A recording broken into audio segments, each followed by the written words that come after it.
Hey there gamers, in this video I'm going to show you how to get the Amulet of Magic in Gothic 1 Remake. The Amulet of Magic is a top tier accessory that gives you an additional 30 points to your maximum mana. It's an amazing item if you're planning to make a magic build. Although it's found in an area that's normally visited in Chapter 3, you can actually obtain it as early as Chapter 1. What you'll want to do is head to the castle at the Mountain Fortress, right here as you can see on the map. Ignore all the enemies that you'll encounter on your way to this location aside from the harpies at the entrance. The path to the cell we're looking for is a bit of a maze, so just follow my path carefully.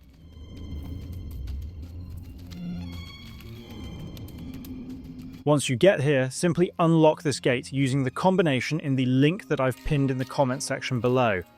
Loot the chest inside and you'll acquire the Amulet of Magic. This accessory is essential for mages since it increases your maximum mana by a huge amount, letting you cast more runes during combat. And that's how to get the Amulet of Magic in Gothic 1 Remake. Please do drop a like and subscribe, it really helps the channel grow, and I'll see you in the next tutorial. Thank you so much for watching.